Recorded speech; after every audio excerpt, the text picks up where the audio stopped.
So, hello everyone. This is Pratik Baluni and I welcome you all to my channel The SSC Hub. और जैसा कि मैंने आपको बताया था कि हम वीडियोस कंटिन्यू करने वाले हैं, तो आज the very first video of GK आज मैं लेके आया हूँ। जीके में जितने भी इंपॉर्टेंट टॉपिक्स हैं जो कि लेटेस्ट अभी 2025 में आए थे और उनसे रिलेटेड जो भी टॉपिक्स बनते हैं, जो भी इंपॉर्टेंट है, वो सारे कवर कर रहे हैं इसी सीरीज के दौरान। आज का जो हमारा पहला टॉपिक रहेगा वो रहेगा रिवॉल्यूशनरी मूवमेंट। अब अगर हम बात करें रिवॉल्यूशनरी मूवमेंट की, तो ये बेसिकली रिवॉल्यूशनरी मूवमेंट जो है वो दो फेजेस में आता है। एक आता है फेज वन जो कि 1900 से लेके 1918 तक चला है, और एक फेज सेकंड आता है। इस वीडियो में मैं फेज वन को कंप्लीट आपको करवा दूंगा और एक भी क्वेश्चन इससे बाहर नहीं जाएगा फेज वन से। तो शुरू करते हैं, फेज वन में क्या क्या हुआ था देखते हैं। रिवॉल्यूशनरी मूवमेंट की अगर हम बात करते हैं तो early early part of the 20th century, यानी कि 20th सेंचुरी की बिगिनिंग में जब स्टार्टिंग हो रही थी, उस समय रिवॉल्यूशनरी मूवमेंट शुरू हुए थे।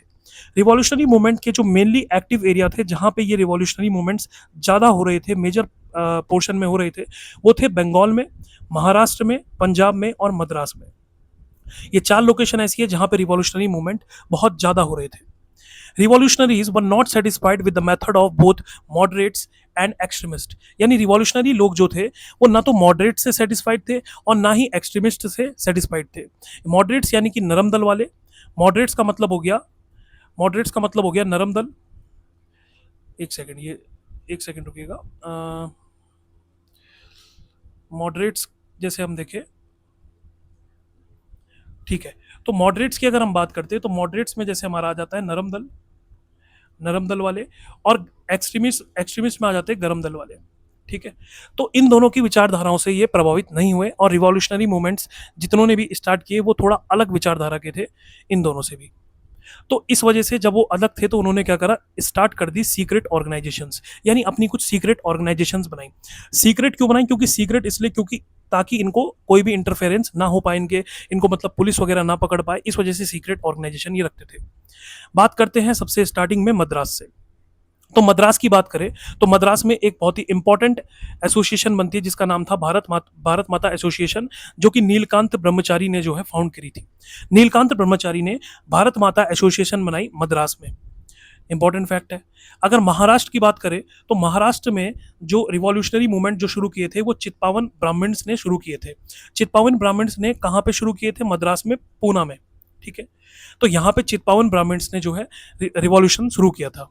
होता क्या है इसमें कि 22 जून 1897 की अगर हम बात करें तो चापेकर ब्रदर्स जो थे उन्होंने असैसिनेट करा दो ब्रिटिश ऑफिशियल्स, जिनका नाम था, एक का नाम था रैंड और एक का नाम था आयरेस्ट। इनको उन्होंने पुणे में गोली मार दी, चापेकर ब्रदर्स ने। क्यों मारी? प्लेग ऑपरेशंस के दौरान। अब इसमें क्या हुआ मैं डिटेल में आपको बताता हूँ कि प्लेग ऑपरेशन यानी कि पुणे में उस समय पे प्लेग फैल गया था, प्लेग फैल चुका था। तो इस वजह से जो ब्रिटिश थे, ब्रिटिश ऑफिशियल ने यहाँ पे इनको कोई भी हेल्प नहीं करी। नॉट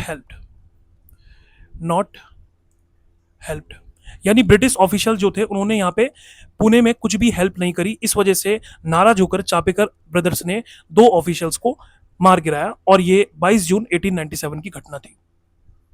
इसी के साथ अगर हम आगे देखें तो 1899 की अगर हम बात करते हैं तो 1899 में वीडी सावरकर जो थे और उनके ब्रदर गणेश सावरकर, इन्होंने ऑर्गेनाइजेशन बनाई, एक सीक्रेट सोसाइटी स्टार्ट करी जिसका नाम था मित्र मेला। बहुत ही इंपॉर्टेंट क्वेश्चन बन जाता है, मित्र मेला को फाउंड किसने किया था? वीडी सावरकर और उनके ब्रदर गणेश सावरकर ने। कहाँ पे शुरू किया था? नासिक में। और कब? 1899 में शुरू करते हैं।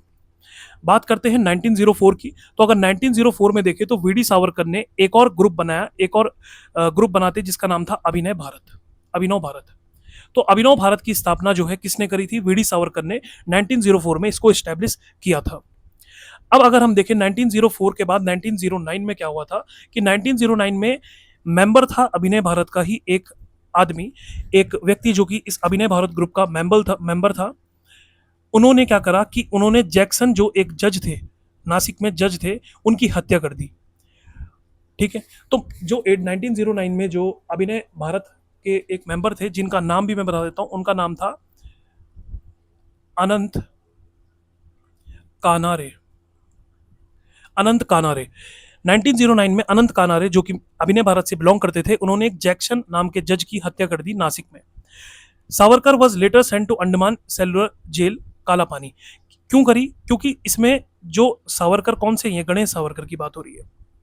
गणेश सावरकर जी को अंडमान सेलुलर जेल में भेज दिया गया था ब्रिटिश के द्वारा, काला पानी।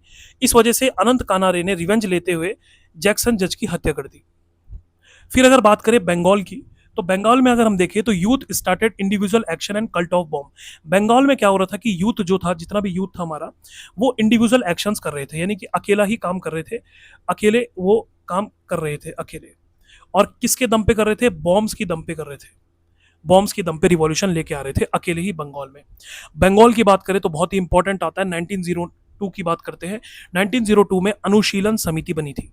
अब अनुशीलन समिति किसने बनाई थी, अक्सर क्वेश्चन आता है, तो सारे नाम आपको आने चाहिए कि अनुशीलन समिति जो फाउंड की गई थी उसमें कौन कौन मेंबर थे। प्रमाथव मित्र, जतेंद्र नाथ बनर्जी, बारिंद्र कुमार घोष, ये तीन मेंबर मेनली थे अनुशीलन समिति जिन्होंने फाउंड करी थी 1902 में। कहाँ पे? बंगाल में। तो प्रमाथो मित्र, जतेंद्र नाथ बनर्जी और बारिंद्र कुमार घोष। ये जतेंद्र नाथ बनर्जी जो है, ये आप एक नाम आगे और आएगा, बागा जतिन। बागा जतिन ये नहीं है, बागा जतिन कुछ कोई और है, तो इनको इससे मर्ज मत कर, ये दूसरे हैं जतिन नाथ बनर्जी। तो बागा जतिन अभी आगे आएंगे, ठीक है। तो ये तीन तीन है, परमाथु मित्र, जतिन नाथ बनर्जी और बरिंद्र कुमार घोष। इन्होंने अनुशीलन समिति की स्थापना करते हैं, 1902 में स्टैब्लिश करते हैं। साथ में क्या करते हैं? The weekly newspaper Yugantar. इनका एक न्यूज़पेपर था, वीकली न्यूज़पेपर, जिसका नाम था युगांतर। 1906 में ये लोग शुरू करते हैं युगांतर को। कौन लोग शुरू करते हैं? एक तो बरिंद्र कुमार घोष और एक भूपेंद्र नाथ दत्ता, ये दोनों मिलकर के इस युगांतर मैगजीन को, वीकली मैगजीन, वीकली न्यूज़पेपर को शुरू करते हैं 1906 में। अब क्या होता है, यहाँ पे एक कोट लिखा है, वो एक्चुअली यहाँ पे नहीं आना था इसको, बट ये अगर मैं कोट की बात बोलूँ तो यह है, अमार मोरबो जात जगत जागबे। ये कोट जो दिया है ये बागा जतिन ने दिया था, वही मैं जो ऊपर बता रहा था, बागा जतिन वो नहीं थे, ये अलग जतिन है, बागा जतिन। इनका ये कोट था जब इनकी हत्या की गई थी, तो मरते मरते इन्होंने ये कहा था, अमार मोरबो जात जागबे। बेसिकली बंगाली में इन्होंने कहा है, इसका मतलब है कि, इसका अगर मैं हिंदी में बताऊं, इसका मतलब है कि मैं मर जाऊं पर लोग उठ जाए, उठ जाए। इसका मतलब ये है हिंदी में कि मैं मर जाऊं भले ही, मगर लोग जाग जाग जाए, यानी उठ जाए। तो ये बागा जतीन जो थे, ये कोट जो इन्होंने दिया है, ये कोट जो है इंस्पायर्ड किससे? इंस्पायर्ड इंस्पायर्ड स्वामी स्वामी विवेकानंद, विवेकानंद विवेकानंद, स्वामी विवेकानंद से इंस्पायर ये कोट था, ठीक है। अब बात करते हैं जतिन नाथ बनर्जी। जतिन नाथ बनर्जी की अगर हम बात करें तो जतिन नाथ बनर्जी ने पहले तो रिवॉल्यूशनरी मूवमेंट करे, उसके बाद जब इन्होंने संन्यास ले लिया था तो इनको हम निर्लंब स्वामी के नाम से भी जानते हैं। जतेंद्र नाथ बनर्जी ने अरविंदो घोष वही जो कि कांग्रेस में काम कर रहे थे, अरविंदो घोष के साथ मिलकर के क्लोजली वर्क किया है इन दोनों ने मिलकर भी। अगर हम बात करें डाका अनुशीलन समिति, तो डाका की अनुशीलन समिति जो थी वो एक्टिव थी ईस्ट बंगाल वाले रीजन में। युगांतर ग्रुप को बात करें तो Yugantar group operated from Calcutta. Yugantar group जो बनाया गया था, ये बनाया गया था बागा जतिन के द्वारा। यहाँ पे बागा जतिन आएंगे, बागा जतिन के द्वारा ये युगांतर ग्रुप बनाया गया था और ये ऑपरेट कर रहा था कलकत्ता से, ठीक है, बागा जतिन के द्वारा। 1905 की अगर हम बात करते हैं तो 1905 में क्या था कि Barindra Kumar Ghosh published a book जिसका नाम था भवानी मंदिर। तो ये भवानी मंदिर अक्सर बुक्स एंड ऑथर में कई बार ये आ रखी है, इस बार 25 में भी आई थी कि भवानी मंदिर जो किताब है ये किसने लिखी थी, तो बारिंद्र कुमार घोष ने लिखी थी, 1905 में लिखी थी, 1905 में। अब इसी बुक की वजह से एक कॉन्ट्रोवर्सी क्रिएट हुई थी कि इसी बुक की वजह से क्या हुआ था कि जो ब्रिटिशर्स उन्होंने इन्हें बरिंद्र कुमार घोष को वॉर्न किया था, क्योंकि इस बुक में इन्होंने रियलिटी रखी थी ब्रिटिश शासन की, तो इसमें इनको वॉर्न किया था ब्रिटिशर ने इस बुक के खिलाफ। 1907 की अगर हम बात करते हैं तो हेमचंद्र नाम के एक व्यक्ति थे, हेमचंद्र दास, वेंट टू पेरिस। तो हेमचंद्र दास को पेरिस भेजा जाता है, क्यों भेजा जाता है? बॉम्ब बनाना सीखने के लिए। तो यानी 19 आप देख सकते हैं कि 1907 में हेमचंद्र दास को पेरिस भेजा गया ताकि वो बॉम्ब बनाना सीखे। और किससे सीखेंगे? निकोलस सैन फ्रांसिस की, ये क्रांतिकारी थे बाहर के, फॉरेन के, पेरिस में थे ये उस टाइम पे, तो पेरिस भेजा गया था, इन्हें बॉम्ब बनाना आता था, तो इनसे बॉम्ब सीखने के लिए हेमचंद्र दास को भेजा जाता है 1907 में पेरिस। अब अगर हम बात करते हैं तो इंपॉर्टेंट पॉइंट आ गया, 23 दिसंबर 1907 को ये अटेम्प्ट करते हैं टू शूट, गोली मारने का, magistrate of Dacca at Faridpur railway station. यानी फरीदपुर रेलवे स्टेशन में क्या करते हैं, ये अटेम्प्ट करते हैं 23 दिसंबर 1907 में कि वो किसको गोली मार दे, फरीदपुर रेलवे स्टेशन में मैजिस्ट्रेट ऑफ डक्का को गोली मारे। अब अगर हम बात करते हैं 1908 की, तो अप्रैल 1908 में खुदीराम बोस और Prafulla Chaki threw a bomb at the carriage of जज किंग्सफोर्ड एट मुजफ्फरपुर। अब देखिए, एक जज थे किंग्सफोर्ड नाम से, मुजफ्फरपुर में वो जा रहे थे अपने कैरेज से, यानी बैलगाड़ी या घोड़ा गाड़ी आप समझ सकते हैं, उससे ये जा रहे थे। तो 1908 में अप्रैल के टाइम पे खुदीराम बोस और प्रफुल्ल चाकी ने बॉम्ब फेंकने का अटेम्प्ट किया इनके ऊपर। बॉम्ब फेंका, मगर हुआ क्या कि ये कहीं किस्मत से ये बच गए और इनकी जगह 2 ब्रिटिश वुमेन्स जो थी वो मारी गई। तो इस वजह से इन पे ब्लेम भी किया गया कि ये खुदीराम बोस और प्रफुल्ल चाकी ने जो है वुमेन्स को किल कर दिया है, जबकि इनका इंटेंशन ये नहीं था। ये गलती से जो है 2 वुमेन्स के ऊपर पड़ गया था और वो शहीद हो गए, ये बच गए थे जज। अब इस वजह से क्या हुआ, ये इंसिडेंट के बाद क्या हुआ, this led to Alipur conspiracy case. अब अलीपुर कॉन्स्पिरेसी केस चलता है, जिसमें कि आपको पता ही है कि खुदीराम बोस को हैंग कर दिया जाता है और अरविंदो घोष वॉज रिलीज्ड। वरिंद्र कुमार घोष जो थे, उल्लासकर दत्त जो थे, इनको लाइफ टाइम इम्प्रिजनमेंट दे दिया जाता है। तो अलीपुर कॉन्स्पिरेसी केस जो था, इसकी बात करें तो खुदीराम बोस को फांसी दे दी जाती है।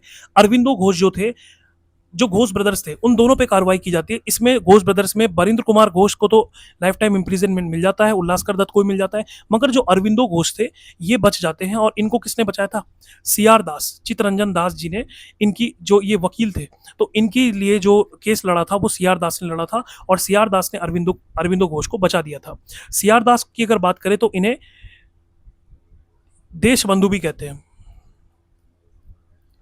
देश बंधु, ठीक है, देश बंधु भी ने कहा जाता है चित्तरंजन दास को, ठीक है। अगर हम बात करते हैं पंजाब और दिल्ली की, अब पंजाब और दिल्ली की तरफ चलते हैं। तो पंजाब और दिल्ली की बात करें तो 1904 में जेएम चटर्जी नाम के एक व्यक्ति थे, लाला लाजपत राय जी और सूफी अम्बाला प्रसाद जो थे, इन्होंने स्प्रेड करना चाहा रिवॉल्यूशनरी मूवमेंट एक्टिविटीज को फॉर फार्मर्स राइट। यानी कि अब फार्मर्स के राइट के लिए इन्होंने, फार्मर्स के राइट के लिए यहाँ पे पंजाब में भी 1904 में क्रांति यानी रिवॉल्यूशनरी मूवमेंट शुरू किए। यहाँ पे अगर हम सबसे इंपॉर्टेंट बात करें तो अजीत सिंह, अभी अजीत सिंह कौन है, अजीत सिंह जो है हमारे भगत सिंह जी के, भगत सिंह जी के चाचा हैं। भगत सिंह जी के चाचा जो है अजीत सिंह है। इन्होंने फाउंड करा अंजुमन ए मोहिजबान ए वतन, ये एक ऑर्गेनाइजेशन इन्होंने बनाई, ग्रुप बनाया अंजुमान ए मोइजबान ए वतन। कहाँ पे बनाया इन्होंने, लाहौर में बनाया, लाहौर में, ठीक है। और साथ में इन्होंने भारत माता न्यूज़पेपर को भी लॉन्च किया अजीत सिंह ने। अजीत सिंह बहुत ही एक्टिव थे उस टाइम पे और भगत सिंह के चाचा थे ये। दे अपोज द कॉलोनाइजेशन बिल, इन्होंने अपोज किया कॉलोनाइजेशन बिल को और इंक्रीज करी रेवेन्यू डिमांड जो इंक्रीज हो रही थी चेन्नई और बारी के दुआब एरियाज में। यानी चेन्नई और बारी के दुआब एरियाज में जो रेवेन्यू की मांग अंग्रेज लोग टैक्स हाई कर रहे थे, उसके खिलाफ इन्होंने बात करी। और वहाँ के जो किसान थे उनको कहा कि तुम जो है टैक्स है जो ब्रिटिश लोग टैक्स ले रहे उसे मत दो, टैक्स वगैरह मत दो इनको, ये इन्होंने कहा था। लाला लाजपत राय और अजीत सिंह जो थे दोनों के दोनों साथ में काम करते थे, लाला लाजपत राय और अजीत सिंह, और इन दोनों को अरेस्ट भी कर लिया जाता है।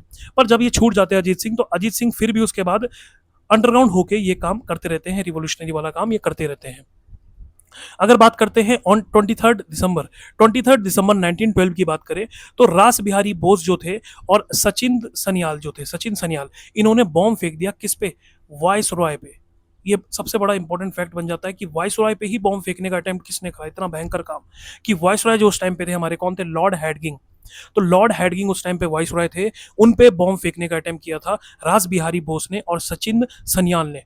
वाइसरॉय पे ही बॉम्ब फेंकने की कोशिश कर दी 23 दिसंबर 1912 में।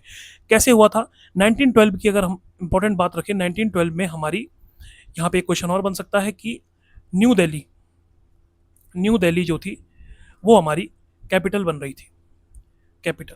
तो न्यू दिल्ली को कैपिटल बनाया जा रहा था 1912 में। तो ये लोग दिल्ली की तरफ आ रहे थे, वाइसरॉय का काफिला दिल्ली की तरफ आ रहा था, और दिल्ली कॉन्स्पिरेसी केस भी इसे कहते हैं इसी वजह से, क्योंकि दिल्ली आते आते इन पे बॉम्ब फेंकने का अटेम्प्ट किया गया था। मगर इस बॉम्ब में क्या हुआ था कि लॉर्ड हैडगिंग बच गए थे और उनके साथ के जो क्लोज थे वो मारे गए थे बुरी कदर। तो ये एक अगर थोड़ा सा भी किस्मत नहीं होती तो लॉर्ड हैडगिंग भी शायद उसमें चले जाते, मगर बच गए अपनी किस्मत से। अब क्या होता है कि इस चक्कर में क्या होता है, दिल्ली कॉन्स्पिरेसी केस चलता है, तो उसमें क्या होता है, मास्टर अमित चंद हो गए, अवध बिहारी हो गए, बसंत कुमार विश्वास हो गए, इनको हैंग कर दिया जाता है। और जो रासबिहारी थे वो एस्केप कर जाते हैं और जापान चले जाते हैं, रासबिहारी बोस। अब अगर बात करते हैं, अब यहाँ पे बाघा जतीन आए हैं, देखिए ध्यान से, वो जतेंद्र नाथ मुखर्जी की अगर हम बात करें, तो जतेंद्र नाथ मुखर्जी का नाम है बाघा जतीन, इन्हें प्यार से कहते हैं। और वो ऊपर थे जतिन नाथ बनर्जी, वो अलग है। तो जतिन नाथ मुखर्जी, जिनको कि बाघा जतीन कहते हैं, ये बहुत ही एक्सपेंड करते हैं एक्टिविटीज को पंजाब में, यूपी में। किसकी हेल्प से? रासबिहारी बोस और लाला हरदयाल की हेल्प से ये लोग, बाघा जतीन जो थे, ये बहुत ही अच्छा रोल प्ले कर रहे थे रिवॉल्यूशनरी एक्टिविटीज में। पंजाब में, यूपी में ये संभाल लेते सारी कमान। ठीक है। अब ड्यूरिंग वर्ल्ड वार फर्स्ट की अगर हम बात करते हैं, तो वर्ल्ड वार फर्स्ट के समय क्या हुआ, जुगांतर पार्टी बनाई थी इनकी। अच्छा, जुगांतर पार्टी भी किसने बनाई थी? ये बनाई थी बाघा जतिन ने। बाघा जतिन ने ही जुगांतर पार्टी बनाई थी। तो जुगांतर पार्टी जो स्टैब्लिश करी थी बाघा जतिन ने, ये जुगांतर पार्टी प्लान करती है कि जर्मन प्लॉट बनाए। जर्मन प्लॉट एक इंसिडेंट है, इसे जेमेरियन प्लॉट भी कहते हैं, जेमेरियन प्लान भी कहते हैं। ये प्लान इस तरीके से था कि इसमें इन्होंने कहा कि वर्ल्ड वार फर्स्ट हो ही रही थी, उस समय इन्होंने सोचा कि हम लोग इंपोर्ट करेंगे आर्म्स जर्मनी से, जो कि ब्रिटिश की दुश्मन थे उस टाइम पे, राइवल थे। तो दुश्मन का दुश्मन जो होता है वो दोस्त होता है, ये आपने सुना ही होगा। तो जर्मनी से इन्होंने आर्म्स इंपोर्ट करने का सोचा और कहा कि हम जर्मनी से आर्म्स लेके आएंगे और इंडिया में रिवॉल्ट कर देंगे ब्रिटिश के खिलाफ। वर्ल्ड वार फर्स्ट चली रही है, वैसे भी ब्रिटिश लोग बटे हुए थे, बिजी थे। तो यहाँ पे इन्होंने प्लान बड़ा सॉलिड बनाया था, मगर वही है कि किसी ने इस खबर को लीक कर दिया और ये प्लान फेल हो जाता है उनका। तो बहुत सारे लोग हमारे इतिहास में से दिखेंगे जो कि लीक कर देते हैं इन्फॉर्मेशन, और उस वजह से हमें खामियां भुगतनी पड़ी है। एनीवेज, 1915 की अगर बात करें तो बाघा जतीन के ये प्लान लीक हो जाता है और बाघा जतीन जो है वो was killed in a gun fight with police. और पुलिस को इनकी इन्फॉर्मेशन दे दी जाती है किसी के द्वारा कि ये कहाँ पे है, और बाघा जतीन को जो है किल कर दिया जाता है गन फाइट में। ये गन चलाते चलाते शहीद हो जाते हैं बाघा जतीन। और बाघा जतीन जो है ये कहाँ पे शहीद हुए थे अगर हम बात करें, तो ये हुए थे, इनकी जो हत्या हुई थी ये हुई थी बालासोर में, बालासोर में। ठीक है, इनकी हत्या हो गई थी। और बाघा जतीन ने फिर इसी टाइम पे वो जो ऊपर कोट आया था, अमार मोरबो जात जागबे, ये वाला कोट इन्होंने यहीं पे दिया था मरते मरते। और अगर हम बात करें अगला टॉपिक, तो रिवॉल्यूशनरी एक्टिविटीज इन अब्रोड। अब ये तो हमारे इंडिया के अंदर की रिवॉल्यूशनरी एक्टिविटीज हमने सारी कवर कर ली है। अब आती है रिवॉल्यूशनरी एक्टिविटीज जो कि अब्रॉड चल रही थी, विदेश में जो रिवॉल्यूशनरी एक्टिविटीज हम लोग चलवा रहे थे, उसकी बात करें तो उसमें अगर सबसे पहले जाते हैं तो सबसे इंपॉर्टेंट आता है India house in London. London में एक स्टैब्लिश किया गया था इंडिया हाउस। किसने स्टैब्लिश किया? Was establish bye Shyamji Krishna Verma. Shyamji Krishna Verma ने इंडिया हाउस स्टैब्लिश किया लंदन में। किसके साथ मिलके? मदन लाल डिंगरा इस ग्रुप में थे बैठे हुए, वीडी सावरकर थे, वीवीएस अय्यर थे और टीएसएस राजन। इन सब ने मिलकर के लंदन में इंडिया हाउस को स्टैब्लिश किया। मेनली श्यामजी कृष्ण वर्मा और उनके साथ जो थे वहां पे, वो ये चार नाम है, मदन लाल डिंगरा, वीडी सावरकर, वीवीएस अय्यर और टीएसएस राजन। इन्होंने इंडियन हाउस बनाया लंदन में। बहुत इंपॉर्टेंट है, यहाँ से अब्रोड के क्वेश्चंस आते हैं। अगर हम देखें तो 1905 में क्या हुआ था, Indian home rule society was founded and the Indian sociologist was published. 1905 में इंडियन होम रूल सोसाइटी को बना दिया जाता है और इंडियन सोशियोलॉजिस्ट भी स्टैब्लिश कर दी जाती है। ऑन 1 जुलाई 1908, 1 जुलाई 1909 की अगर हम बात करें तो मदन लाल डिंगरा जो थे, शॉट कर्जन वाइली, मदन लाल डिंगरा ने कर्जन वाइली को गोली मार दी तब 1 जुलाई 1909 को, and was executed on, execute कर लिया गया था इनको 16 अगस्त 1909। तो यहीं पे जब 1 जुलाई 1909 को मदन लाल डिंगरा ने कर्जन वाइली को गोली मारी तो इनको अरेस्ट कर लिया गया था मदन लाल डिंगरा को 16 अगस्त 1909 में। और सावरकर जो थे वो वापस कहाँ चले गए थे? वो मूव हो गए थे पेरिस में, वो बच गए थे और वो पेरिस चले गए थे। अब बात करते हैं गदर मूवमेंट। बहुत इंपॉर्टेंट मूवमेंट है गदर मूवमेंट। गदर मूवमेंट की अगर हम बात करें तो जो गदर पार्टी थी हमारी, गदर पार्टी, वो स्टैब्लिश की गई थी कहाँ पे? सैन फ्रांसिस्को में, यानी कि ये कहाँ पे? यूएसए में। तो गदर पार्टी जो थी वो स्टैब्लिश की जाती है सैन फ्रांसिस्को में 1913 में, यूएसए में। कौन स्टैब्लिश करते हैं इसे? इसे स्टैब्लिश किया था लाला हरदयाल ने। ये सारे नाम इंपॉर्टेंट है, आए भी हैं, कई बार आते हैं। इस बार 2025 में लेटेस्ट ये नाम पूछे गए थे। लाला हरदयाल, करतार सिंह सारबा थे, बकरतुल्ला थे, सोहन सिंह बाखना थे। ये सारे के सारे जो हैं उस टाइम पे इन्होंने गदर पार्टी मिलके बनाई थी। तो मेनली अगर देखिए तो 1913 में बनी थी सैन फ्रांसिस्को यूएसए में, लाला हरदयाल ने इसको बनाया था और उनके साथ के ये साथी जो थे इनके नाम भी याद रखने। अगर हम बात करें कि उस जो गदर पार्टी थी उसके पहले जो प्रेसिडेंट बने थे, फर्स्ट प्रेसिडेंट, तो वो ये थे सोहन सिंह बाखना। ये पहले प्रेसिडेंट भी बने थे उस पार्टी के। अब आते हैं कोमागाटा मारू इंसिडेंट। तो कोमागाटा मारू इंसिडेंट ये कि 1914 में हुआ था ये इंसिडेंट। ये इंटेंसिफाइड रिवॉल्यूशनरी एक्टिविटीज। अब देखिए कोमागाटा मारू इंसिडेंट अगर मैं बात करूं तो इसको डिटेल में बताएं तो कोमागाटा मारू ये एक शिप का नाम है, शिप का नाम है, जो कि आ रही थी कहाँ, ये जा रही थी कनाडा में, कनाडा में जा रही थी, वैनकोवर में जगह है कनाडा की, वैनकोवर, स्पेलिंग चेक कर लीजिएगा, वैनकोवर में कनाडा में जा रही थी। ये शिप का नाम था कोमागाटा मारू।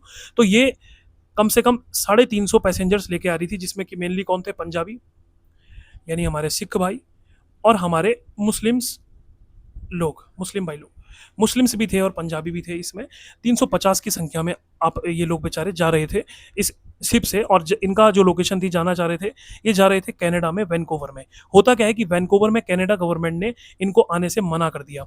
इस वजह से ये शिप कहाँ आता है, ये शिप आता है कैलकटा, कैलकटा आ जाता है। और कैलकटा में जब ये लोग उतरते हैं तो इन्हें पुलिस के द्वारा कहा जाता है कि तुम जो है इंडिया शिफ्ट हो जाओ, कहीं अब और नहीं जा सकते तुम इंडिया, तुम्हें यहाँ पे शिफ्ट होना पड़ेगा। इसके लिए इन्होंने रेजिस्ट किया। और इस सीन के बाद क्या होता है कि 22 मेंस वर शॉट डेड। पुलिस वालों ने इन पे गोलियां चलाई और 22 लोग यहाँ पे मर गए। जैसे ये 22 लोग मरते तो ये खबर जाती है लाला हरदयाल पे, और लाला हरदयाल फिर इसका रिवेंज लेने के लिए पंजाब में बहुत ही ज़्यादा जो है रिवॉल्यूशनरी एक्टिविटीज़ इंटेंसिफाइड हो जाती है, बहुत ज़्यादा फैल जाती है, और पंजाब में जो है बहुत ही खतरनाक डेंजरस कंडीशंस बन जाती है उस टाइम पे। अब देखते हैं सिंगापुर म्यूटिनी रिवॉल्ट। सिंगापुर का म्यूटिनी रिवॉल्ट जो होता है 15 फरवरी 19, ये ज़्यादा इंपॉर्टेंट नहीं है, 15 फरवरी 1915 को हुआ था, ब्रिटिश के द्वारा हुआ था, ये ज़्यादा इंपॉर्टेंट है नहीं ये वाला फैक्ट। अगर हम देखें ब्रिटिश रिस्पॉन्स, अब ये जितनी भी एक्टिविटीज़ हुई थी हमारी, जितनी भी हमने एक्टिविटीज़ पढ़ी, जितने भी ये रिवॉल्ट हुए थे, इनमें ब्रिटिश की तरफ से क्या रिस्पॉन्स आया बाद में। तो ब्रिटिश लोगों ने जब ये इंसिडेंट देखे तो उनका रिस्पॉन्स ये था कि सबसे पहले वो एक कमेटी बनाते हैं, प्रिवेंशन ऑफ सीडीशियस मीटिंग एक्ट 1907 में। तो 1907 में प्रिवेंशन ऑफ सीडीशियस मीटिंग एक्ट ये लेके आते हैं। सीडीशियस मतलब हो गया कि देशद्रोही, सीडीशियस मतलब होता है देश, एक सेकंड ये पेन यहाँ से, हाँ ये यहाँ लिख रहा हूँ मैं, देश द्रोह की एक्टिविटी, इसे कहते हैं सीडीशियस। सीडीशियस का मतलब ये होता है देशद्रोह। तो ये एक्ट लेके आते हैं 1907 में। अच्छा 1908 की अगर हम बात करें तो एक्सप्लोजिव सब्सटेंस एक्ट ये लेके आते हैं, क्रिमिनल लॉ अमेंडमेंट एक्ट लेके आते हैं ये। तो इस तरीके के एक्ट्स जो लेके आते हैं ब्रिटिश लोग लेके आते हैं। ये जो एक्ट आया था ये भी हमारा 1908 में ही आया था, क्रिमिनल लॉ अमेंडमेंट एक्ट, ये एक्ट लेके आते हैं। एक और एक्ट लेके आते हैं newspaper press act, newspaper press act लेके आते हैं 1910 में। तो ये सारा का सारा ये सब जो था, ये था ब्रिटिश का response, British response to revolutionary movements. Revolutionary movements का के ऊपर जो ब्रिटिश का रिस्पॉन्स रहा है वो ये था कि वो इस तरीके के एक्ट्स लेके आए थे, तमाम एक्ट आए थे उस टाइम पे। और फिर इस चक्कर में क्या हुआ था कि जब ये एक्ट आए थे तो इन एक्ट्स की वजह से ड्यू टू दीज एक्ट्स, इन एक्ट्स की वजह से क्या हुआ था, रिवॉल्यूशनरी मूवमेंट जो फेज़ 1 था, फेज़ फर्स्ट, वो स्टॉप हो जाता है, रुक जाता है। ठीक है, क्योंकि भाई कई लोगों की इसमें अरेस्ट कर दिया गया था, कई लोगों को। और साथ में इस टाइम पे क्या हुआ था कि गांधी का अराइवल भी हो गया था, गांधी जी का, गांधी अराइव, गांधी आ गए थे। अब गांधी का फिलॉसफी क्या चलती थी, गांधी जी बोलते थे कि नॉन वायलेंस के ऊपर रहते थे। और हमारे जो रिवॉल्यूशनरी वाले थे वो ठीक इसके अपोजिट थे, वो वायलेंस को भी प्रेफर करते थे। तो गांधी जी भी आ गए थे, गांधी जी लोकप्रिय होने लग गए थे। और फेज़ 1 स्टॉप इसलिए भी हो जाता है क्योंकि अंग्रेज लोग जो ब्रिटिश थे वो बहुत सारे एक्ट ले आते हैं, इस वजह से फेज़ फर्स्ट जो था वो यहाँ पे डिक्लाइन होने लगता है। और फिर इसके बाद आता है अगले दिन जो हम कल करेंगे, वो करेंगे फेज़ सेकेंड। फिर फेज़ सेकेंड आता है, इसमें हम लोग पढ़ेंगे इंपॉर्टेंट ऑर्गेनाइजेशन जैसे HRA हो गया, HSRA हो गया, भगत सिंह हो गए, चंद्रशेखर आजाद, ये सारे के सारे अभी आने बाकी हैं। तो इन सब के बारे में फेज़ सेकंड में हम लोग पढ़ेंगे। फेज़ फर्स्ट में इतनी ही इंपॉर्टेंट बातें थी, सारी इंपॉर्टेंट है। तो यहीं पे मैं लेक्चर को एंड करता हूँ, यही हमारा थ्योरी थी। और एक बात और कि ये जितनी भी मैंने जितने भी नोट्स दिए आज इसमें हिंदी में नहीं हो पाया, हिंदी में मैंने ट्रांसलेट किया मगर मैं हिंदी में टाइप नहीं करके आ पाया क्योंकि मेरी फर्स्ट वीडियो थी, मेरे को एग्जैक्ट याद नहीं था। कल से हिंदी और इंग्लिश दोनों में यहाँ पे नोट्स रहेंगे। और जितने भी मैंने नोट्स कवर कराए इनका आप नोट्स बना के इसको रिवीजन कर लेना। यहीं पे इस टॉपिक से जितने भी क्वेश्चंस बनते हैं और बन सकते हैं, इससे एक भी क्वेश्चन बाहर नहीं आएगा अगर इस टॉपिक से आएगा। इस वीडियो के अंदर क्लियर आपका ये टॉपिक पूरा हो जाएगा। तो अगर वीडियो पसंद आई हो आपको तो बताइएगा किस तरीके की वीडियो, कमेंट कीजिएगा, और कुछ अगर इंप्रूवमेंट होते हैं कोई भी आपका, जैसे आप अगर कोई भी फीडबैक देना चाहते हैं मुझे, फीडबैक वगैरह दो, है ना, कोई कोई भी आपको दिक्कत लगती है वो आप कमेंट में कर सकते हो, तो कमेंट जरूर कीजिएगा ताकि मुझे भी मोटिवेशन मिले आगे वीडियो बनाने के लिए। और कमेंट करके बताइएगा कि अब आपको ये वीडियो किस तरीके से लगी, कैसे लगी, और इसमें कुछ कमियां हैं तो वो भी बताइएगा। तो till then tata bye bye and हाँ, मेरा अगर आपको वीडियो पसंद आती है तो वीडियो को लाइक कीजिएगा, शेयर कीजिएगा और मेरे चैनल को सब्सक्राइब कीजिएगा। That's all, thank you so much.